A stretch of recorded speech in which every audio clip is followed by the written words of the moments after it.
Welcome back to Reinvention by Design. Today's conversation is about something every successful leader faces at some point. That moment when you know what needs to change, but something holds you back. And often that something isn't a lack of strategy, it's courage. My guest today, Dr. Margie Warrell, has spent her career working with senior executives and boards, including leaders at NASA, Google, Amazon, and the US Special Operations, helping them navigate uncertainty, make braver decisions, and lead through transformation. She's also a Forbes columnist, a member of the Harvard Business Review Advisory Council, an author of The Courage Gap, where she explores the space between knowing what needs to be done and stepping forward to act. Because the real challenge of reinvention isn't knowing what to do, it's closing the gap between insight and action. Dr. Margie, welcome to the show. Karen, it's a pleasure to be with you. Awesome. I'm really looking forward to the conversation. And I want to touch on some things that are written in your book. And one thing that you say is that even highly successful leaders often operate with hidden fears and insecurities. So I'm curious, how can that actually show up in day-to-day at those senior levels? Well, fear rarely presents itself as knee-shaking trepidation, particularly at those senior levels, because anyone who has reached that level of accomplishment and seniority has well and truly had to put themselves out there. When I say out there in air quotes, many times they've done a lot of presentations, they've risked a lot of rejection, they've navigated a lot of tricky situations. So fear often presents itself more as over controlling, at sometimes performative certainty, pretending that they know exactly what they're doing. Sometimes it can look more like due diligence, trying to get everything or all of the things lined up in a row. And other times we see people puffing themselves out, pretending to be like they've got it all together when actually inside, if you peel back enough layers, they're really terrified of being found out as inadequate, as not knowing what they're doing. That's really interesting because actually it could appear from the outside that, this person's got a lot of strategic thinking, but actually Mhm. it's really fear wearing corporate clothes. Yes, absolutely. Now, that doesn't mean that they don't bring a lot of strategic thinking. It doesn't mean that they're not incredibly skilled with immense expertise and knowledge in their sector, their profession. They absolutely are.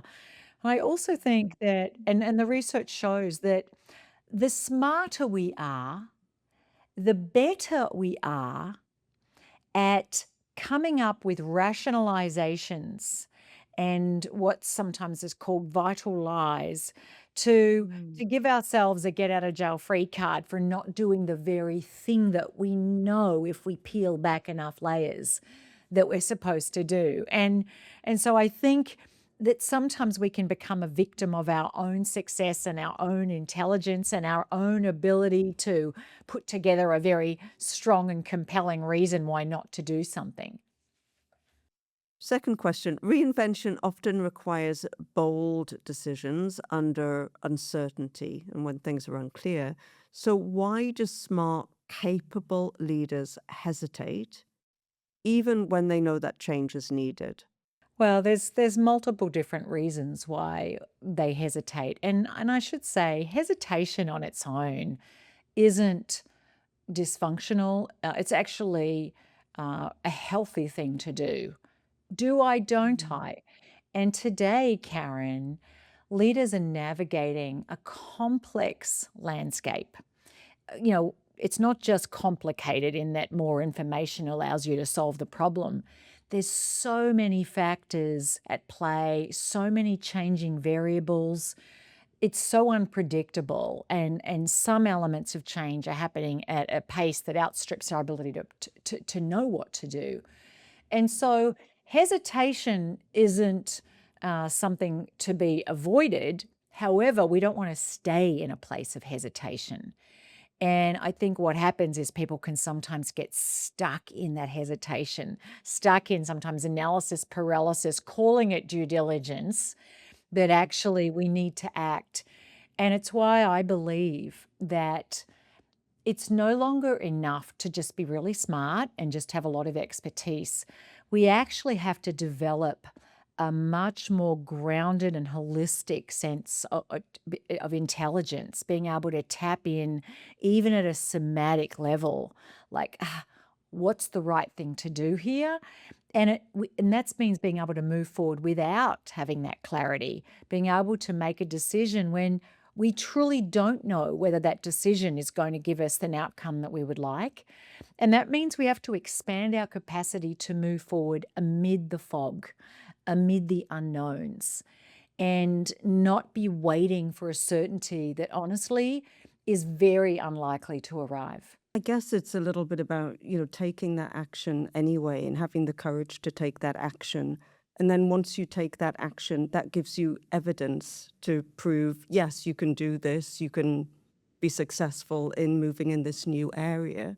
And then that gives you the belief, etc. And it creates momentum. Yes, it does.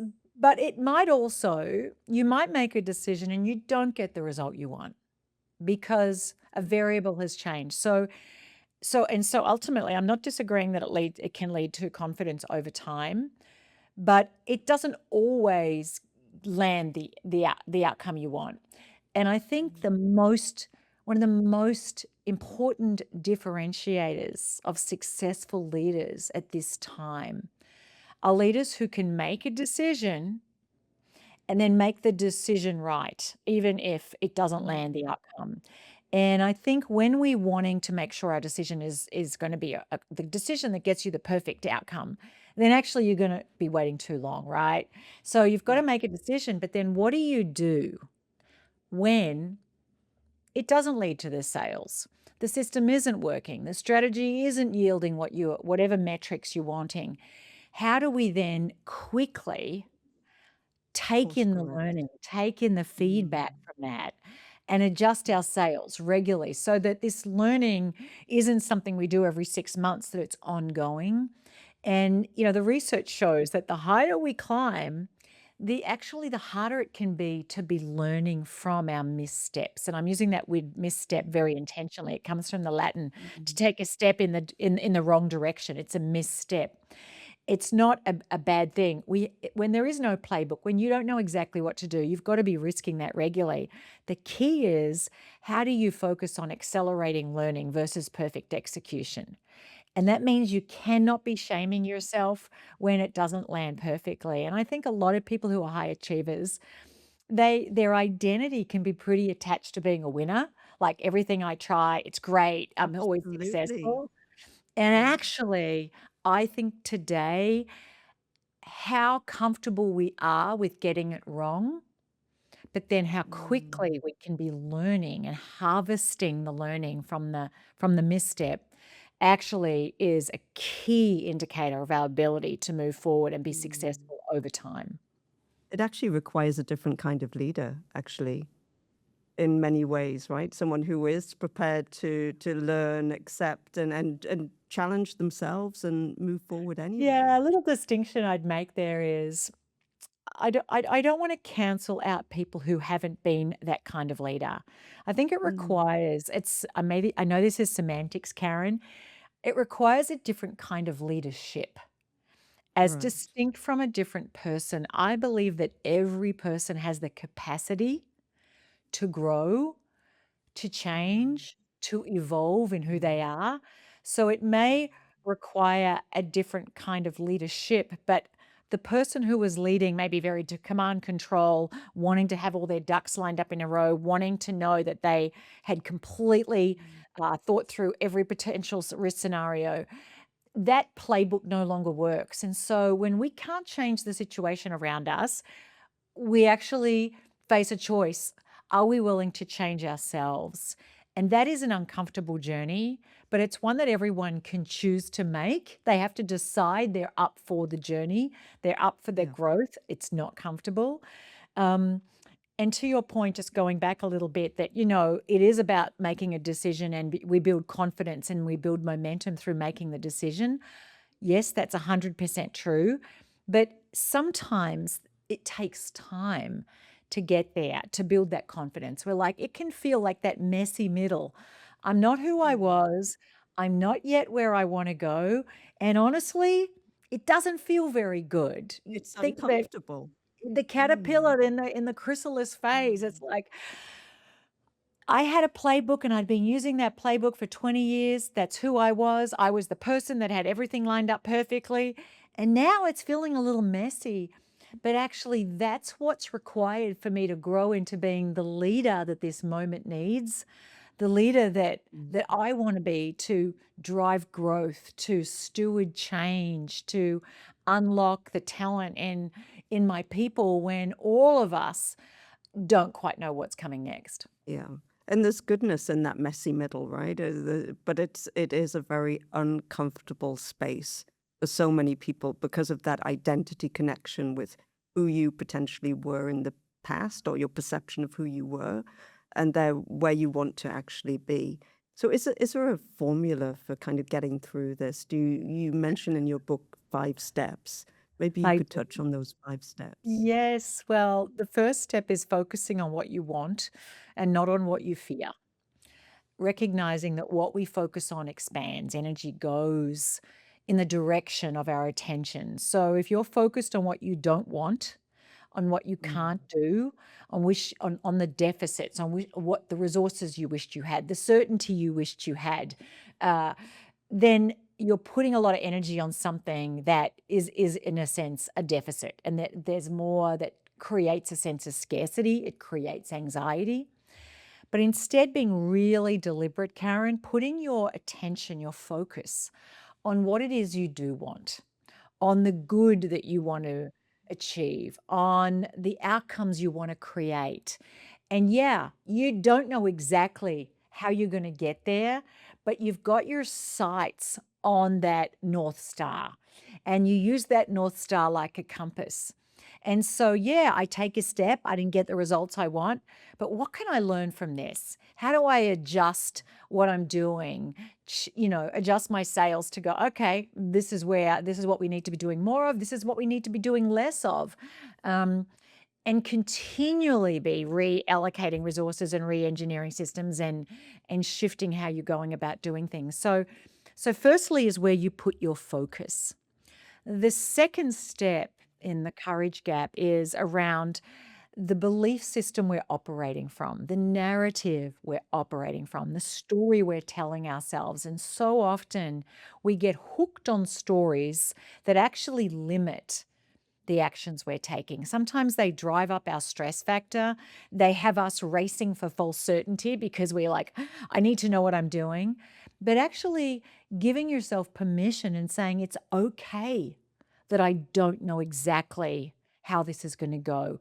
That's okay. Mm. But we're learning. We're on a journey here. And I have everything it takes to figure it out. I don't need to have all the answers. And so, we mentioned a moment ago identity. And so often we have a story about ourselves, Karen, that can really keep us from growing. We have a story that if we don't get it right, that we're going to be exposed as inadequate, as a failure, that people will realize we're not really worthy of the role we're in, of the position, the responsibility, and the privilege we have. And so And those that stories aren't true, but there's something that you've told yourself time and time again. Yeah, and maybe that story has served you until now. Maybe Mm. that story that you have to be 150% perfectly prepared for every meeting you go into has served you. But actually, sometimes we can be over prepared. Sometimes we can be over scripted. Sometimes, in wanting to have every single thing mapped out, we can become a little too rigid and attached to our version of how things are supposed to go. And so maybe let's go in, Mm. I don't have the perfect plan here, and I'm okay to adjusting this, refining this, to getting feedback more often, to being more proactive in seeking out voices that maybe previously I wouldn't have given a lot of credit to because they're 20 years younger than me. What do they know? Um, but I think just continually challenging what the story we're telling ourselves is, and I wrote in the courage gap, if your story isn't expanding what you see as possible, if it's not making you feel very positive about the future, and if it's not aligned with your values, then Mm. it's not working for you. And so, sort of just stepping back and challenging our own best thinking and being willing to be wrong. And as Daniel Kahneman, the behavioral economist and Nobel laureate, once said, something that he found the most fascinating about human behavior was the excessive confidence we had in the certainty of our rightness. And there is a lot to be gained by holding on to what we believe is the right path a little more loosely than might feel comfortable. I would encourage everyone to go and read Margie's book as well. Great insights. Maybe we can bring it to a little bit more of a personal level. So, would you maybe share a personal story where you overcame the courage gap? Was there a moment in your own journey where you knew staying where you were felt safer, but no longer what you really wanted? And what did you do next?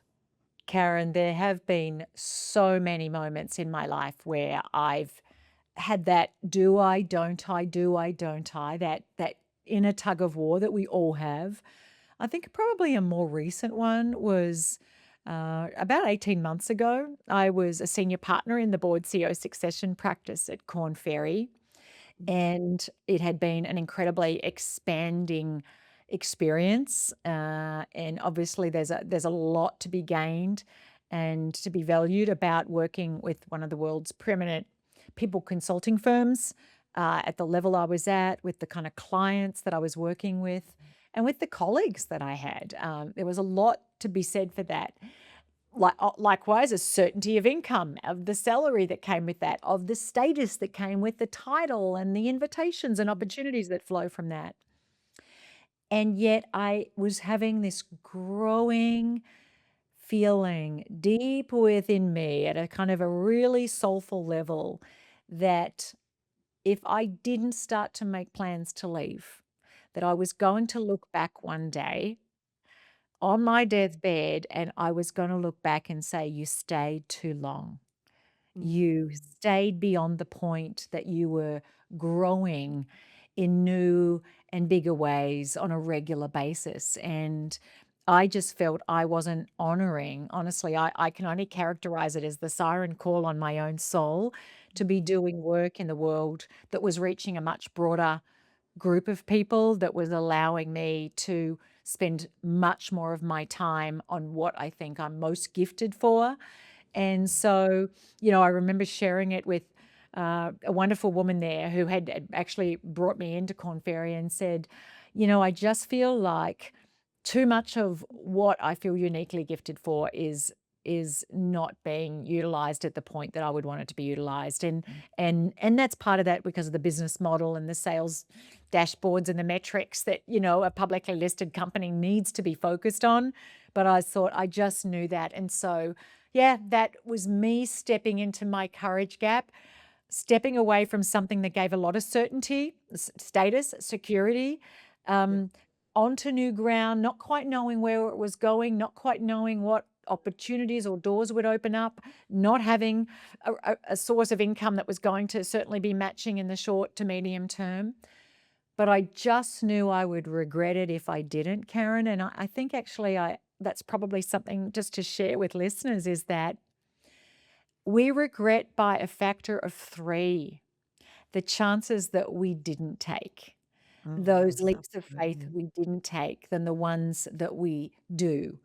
And even when things don't go exactly as we'd like, Yeah. we still learn in some way. We still grow. We discover things about ourselves and the world and connect with people in ways that we wouldn't if we stayed exactly where we are.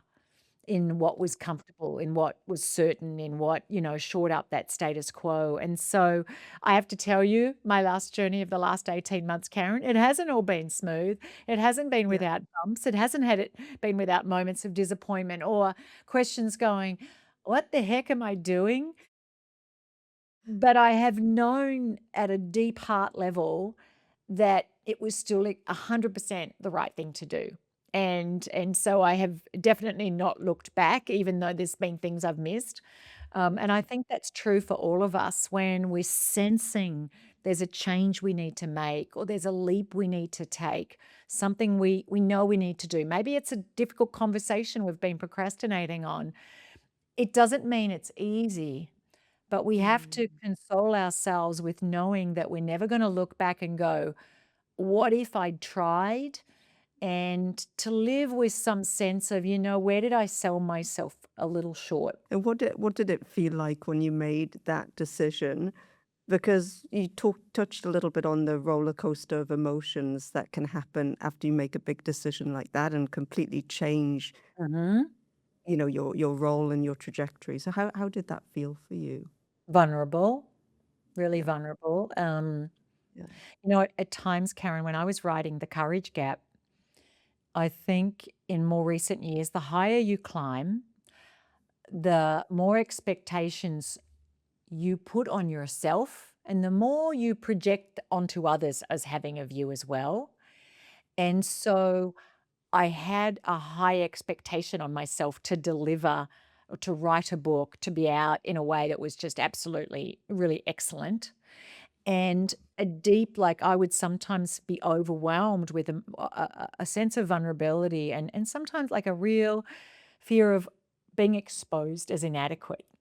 Yeah. Like, what if I'm just fall short of showing up, of being, of doing, of Mm. uh, at the level that I want to. And I had to just really sit with that. And there's a somatic aspect to that for all of us because fear always, it may start in our heads and our thinking, but it manifests in the body. We feel it in the sick nausea in your belly, the tightness on your chest, that tight feeling in your throat, your jaw, your back, we feel it. And so for me, and I actually, obviously there's 5 steps in the courage gap, and each of them is a different domain of change and activating our own agency. But one of those is very somatic. It's like just Mm. connecting at the ground level with our bodies, with our physiology, and using that to process our fear and to catalyze our courage. Because getting our nervous systems working for us. So I would have to sit down sometimes and just breathe into it, Mm. knowing that, you know, fear, when we don't check it, it can overtake us and really narrow our thinking and shut down our creativity as well. I really appreciate your vulnerability and sharing that because I think it's an important message for everyone to hear that, you know, everyone goes through these kind of feelings and sensations, and it's something you just need to get Mhm. through. I was just going to share, I have a client who runs a very large organization. They just acquired another organization. He had board meetings coming up and he knew that the spotlight was on him, that the board would be looking at how he was stewarding this merger, though it's essentially an acquisition, but a merger of another big company. And, he said, I feel like everyone is going to be taking my measure. They're going to be judging me. I'm feeling really vulnerable. And I said to him, that is what it is to be human. But how can you ground yourself in the presence of what you know is true? That you've done the work, that you're very prepared, that you have a vision, you're anchored in your values. And so just take a breath in those moments so that you're responding from a place of presence, not proving. And and so even sometimes just taking a short little breath, and he messaged me afterwards and he said, just taking that I call it a sacred pause, just sometimes just breathing just brings us back to ourselves, helps to just remind us of who we are and that we have everything it takes to meet each moment as it comes. One of the themes that we explore on this podcast is really the gap between the life we have and the life we're capable of creating. I'm curious, what led you to write The Courage Gap? And Mm. when did you first realize that courage, not talent, not intelligence or opportunity, is often that deciding factor in whether people reinvent themselves and reach their potential? I had been mulling around what I might write next after my previous book, which is called You've Got This, which came out in March 2020, Oh, while I was perfect living in timing. Singapore. And I had been put into a quarantine because my husband was one of the early cases of COVID, and he was locked up in hospital and then a quarantine center, and I was locked in quarantine in my apartment. And my book, You've Got This, came out, which was really about trusting ourselves. And then I moved back to the United States in late 2020, joined Corn Ferry, had the opportunity to work with some of the most senior executives running some of the biggest companies in the world.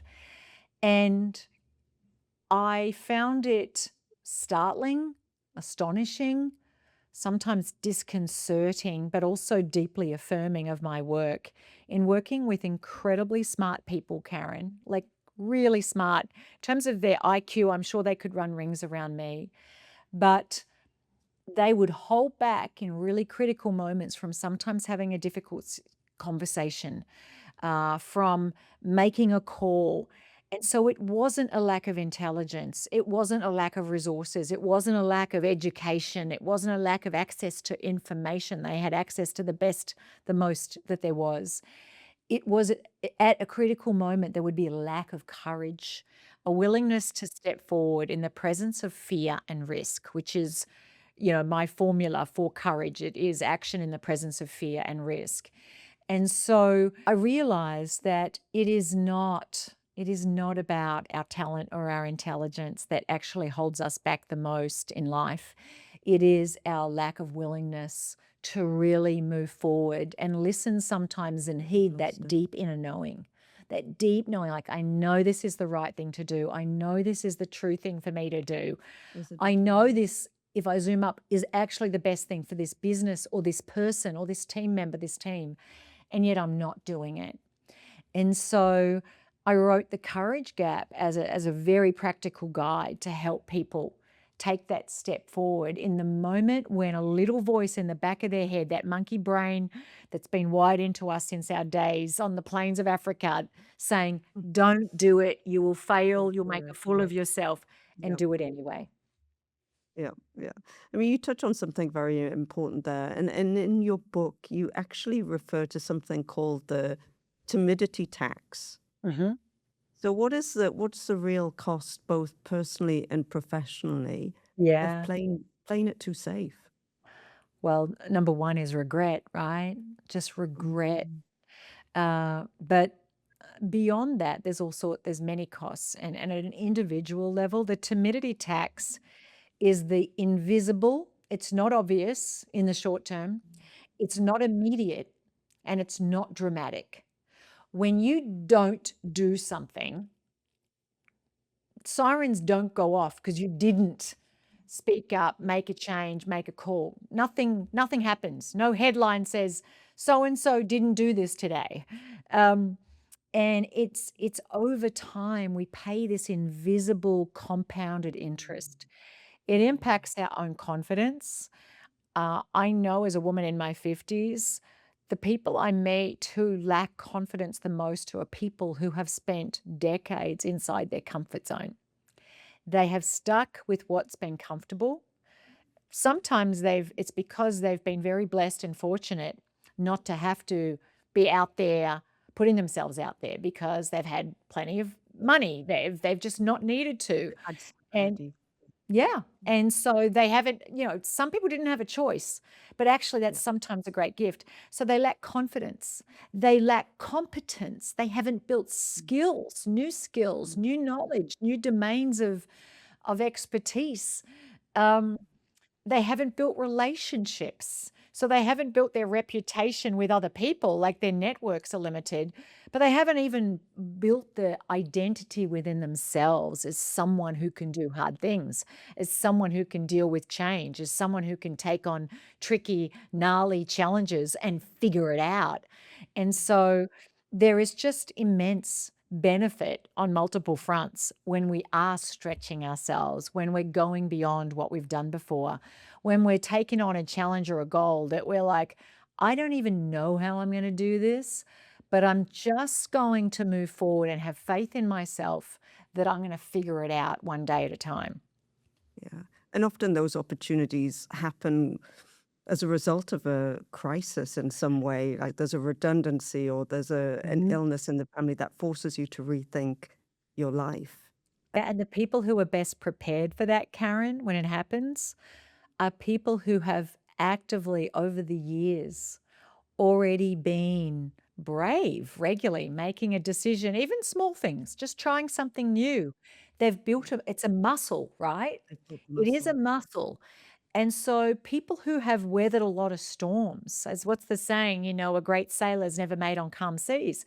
People who've weathered lots of storms, whether by choice or not, have a belief system, have an identity that's like, I can do this, I can figure this out.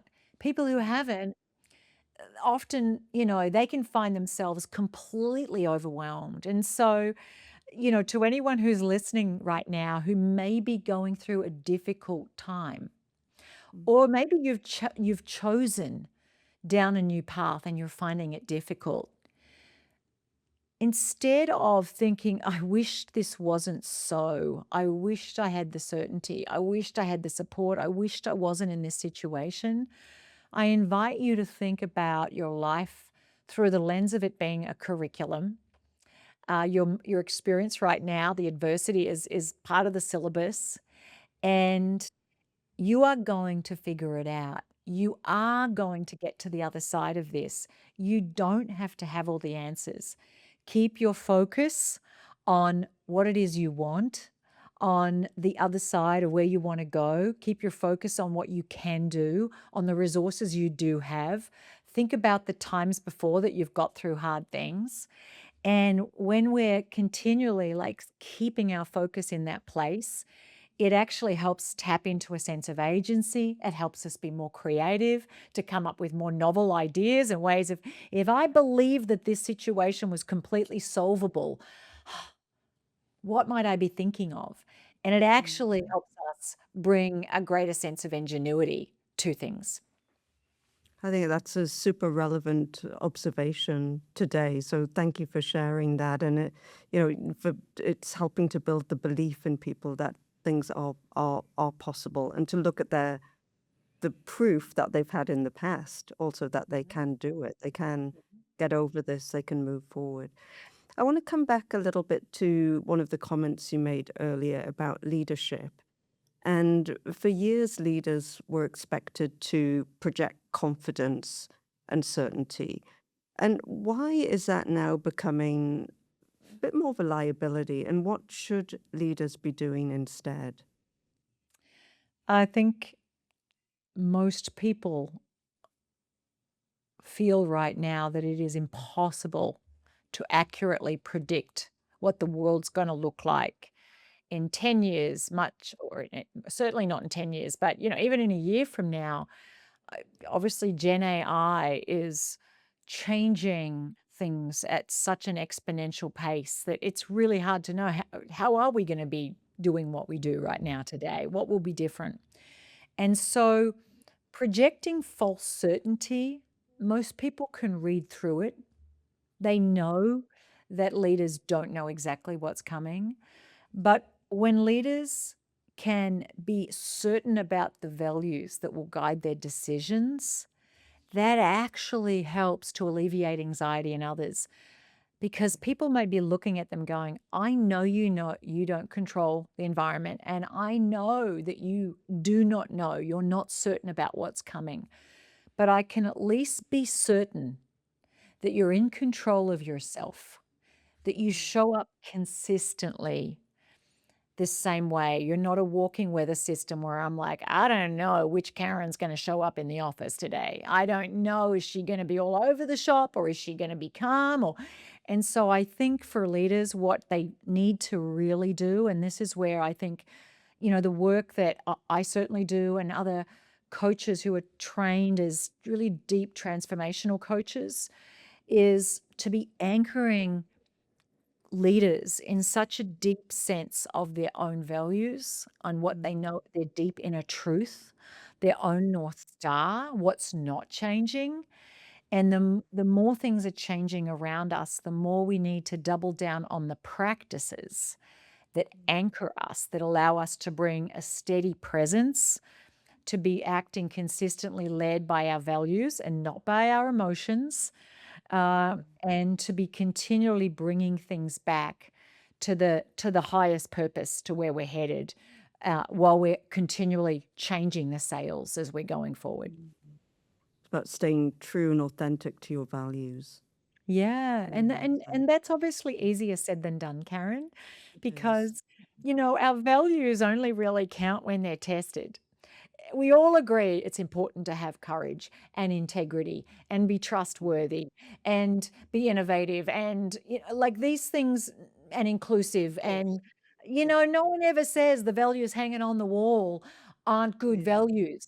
The problem is today they've become so diluted and so vanillaized that they lose their meaning. Values really only mean something when they're tested, when they're about what we refuse to do. They're about us standing by them even when it costs us to stand by them. That's when they get their meaning. That's where they hold their potency.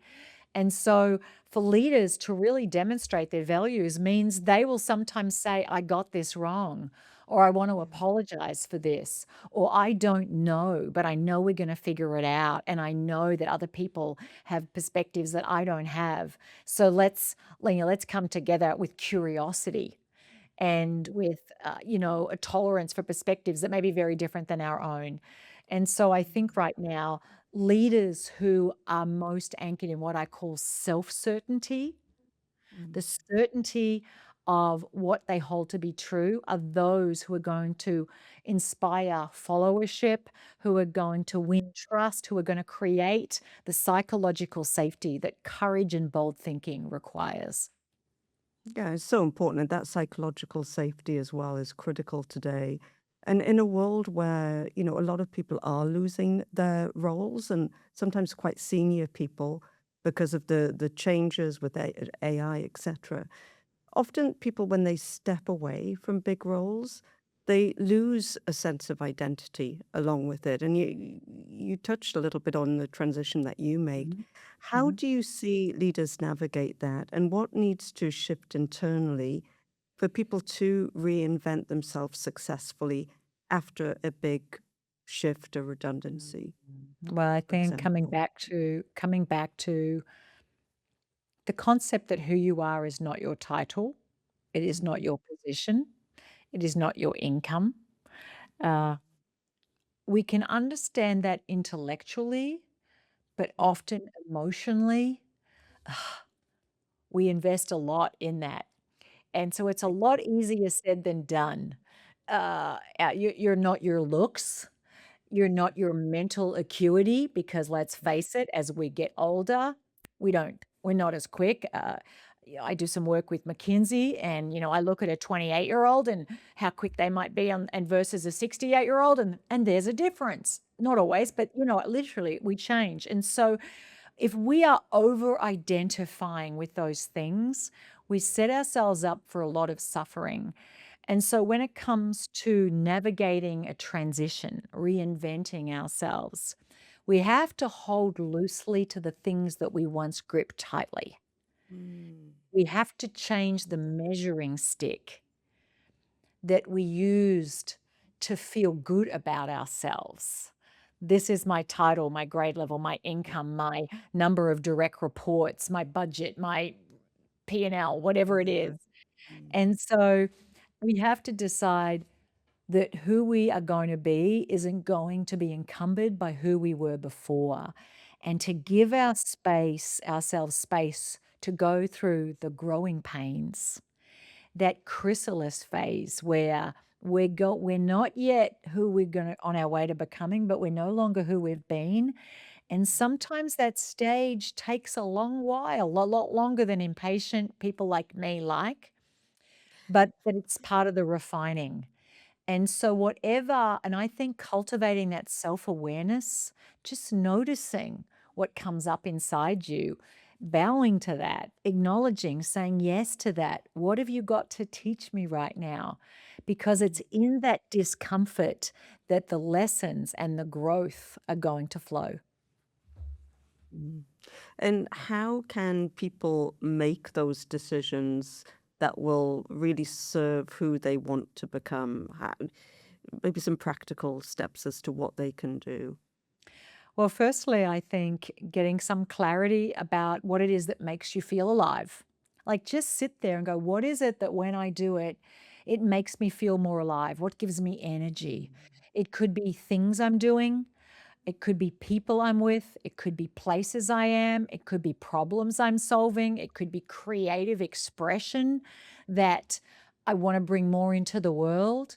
And so just getting some clarity of where you want to where do you want to move to? Not in necessarily an end destination because you don't know, but a direction. Like, what is it when you're doing it? It makes you feel more alive. And honestly, that aliveness within us, that's a precious thing. And none of us want to lose that. And so one, just getting some clarity. What is it that makes you feel more alive? Secondly, just asking yourself, what are the beliefs that I'm holding on to? Mm.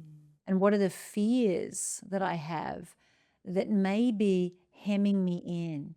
That, well, I have to be this, I have to be known. I'm afraid of being irrelevant. I'm afraid that if I'm not sitting on all these panels or on those stages or in these meetings or at those events, that me being not there makes me less relevant and makes me less worthy as a human being. And then doing some work like, okay, so what if this wasn't true? What else might be true? What's another belief that I could hold that would lighten me up, that would free me from that? And then, just asking yourself, if I was going to make a decision today that aligned with the person I sense at some deep level within me that I want to become, that I'm growing into in this new phase of my life, in this next chapter, what's one thing I would do today? And then, whatever the answer is, move in that direction. Just even if it's one thing a day, it might be 23 things, but even if it's one thing, just do it. It could be reaching out to someone. It might be signing up to do some course. It might be, reading a book or rereading a book you read 30 years ago that you need to dust off because it has some wisdom. It's an author that you knew had some wisdom, and that wisdom doesn't get old. And so I think just continually just giving ourselves permission to be figuring it out as we go along and not be racing to have the answer and have it all and have a 25-step plan in the next 3 Yeah, weeks, but to yeah, give ourselves that grace period.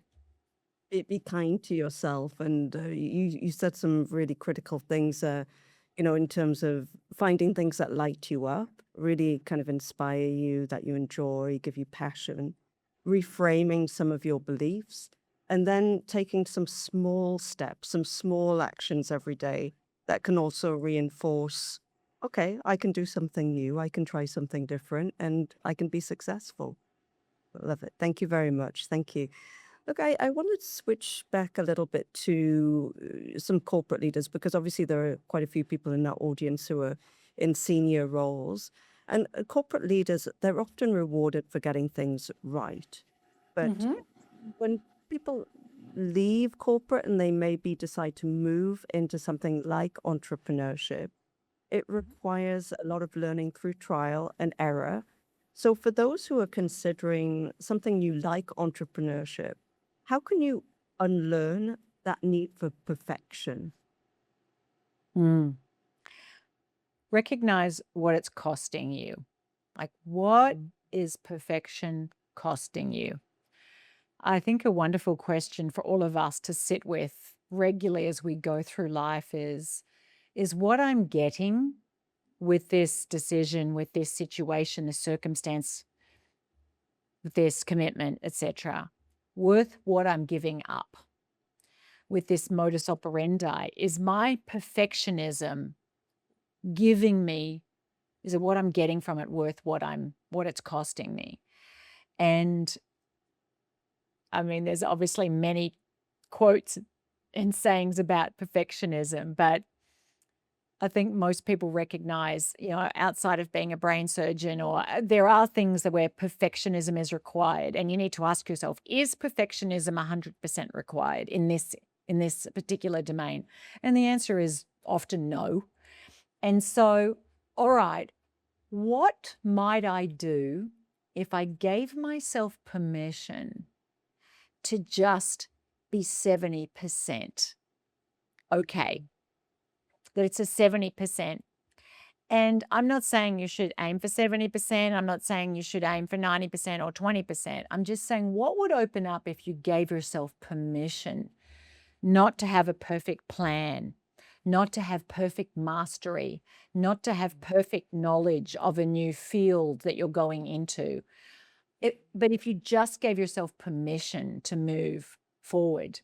Reid Hoffman, I think I've got his name right, the co-founder of LinkedIn, said, if you're not a little bit embarrassed by your first original product that you launch, you've waited too long. I think the same can be said for us going into a new phase. Give yourself permission to bumble, blunder imperfectly forward into it. I know this for myself, Karen, and I can't overstate how many times, and I mean right now is an example. I I've had to give myself permission to just be figuring it out and doing a good enough version, because it's in that space, by giving myself permission, that I'm doing something. I'm actually in action.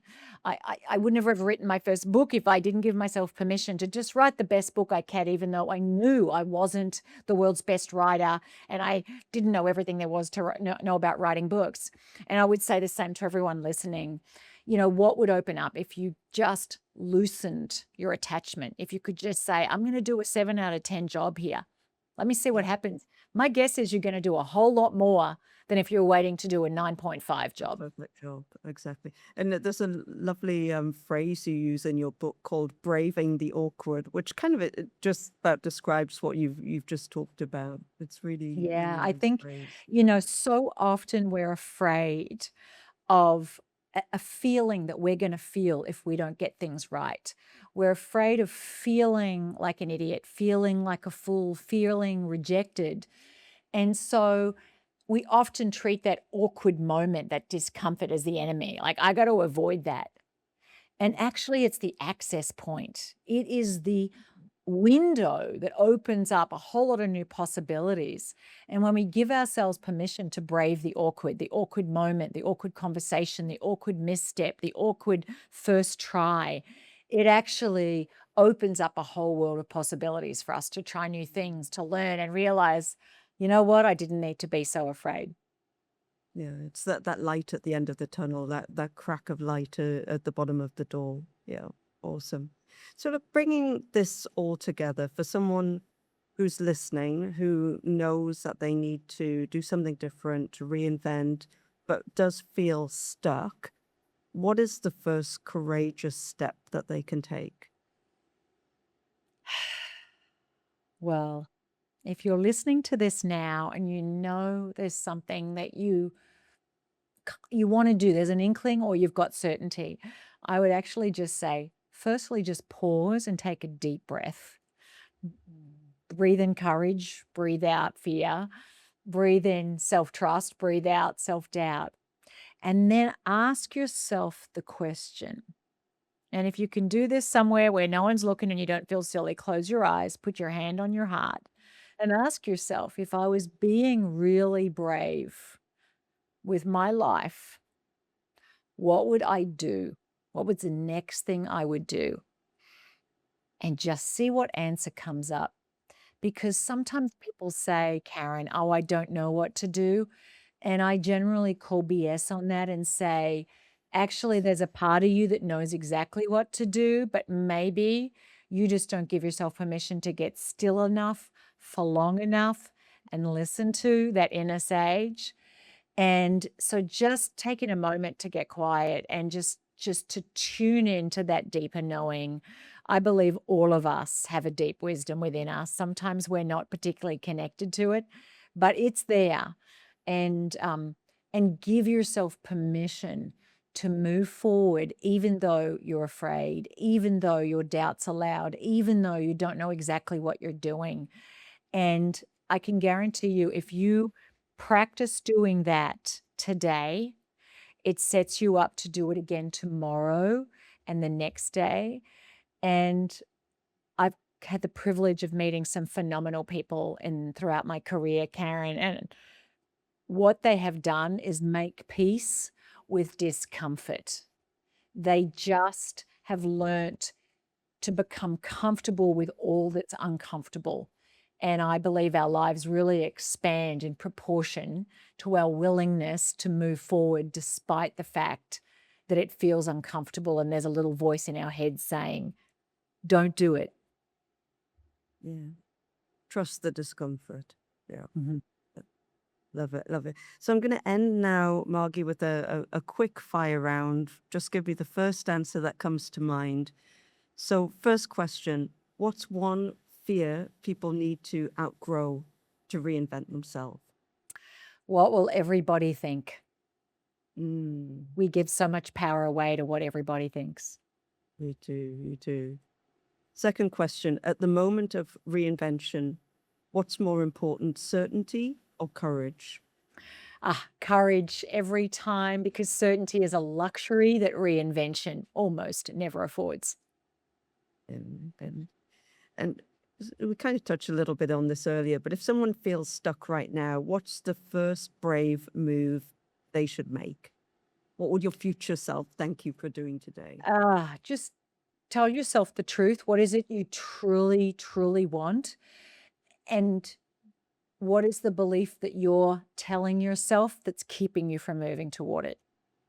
Dr. Margie, thank you so much for joining the session today. That was such a powerful and honest conversation and vulnerable. So thank you very much. And to everyone listening, if something in this conversation resonated, take a moment to reflect on where you might be ready to reinvent and demonstrate courage.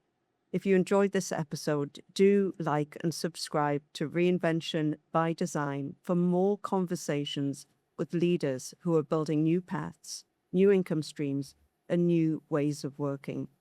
And remember, your greatest security is your ability to reinvent. Thank you.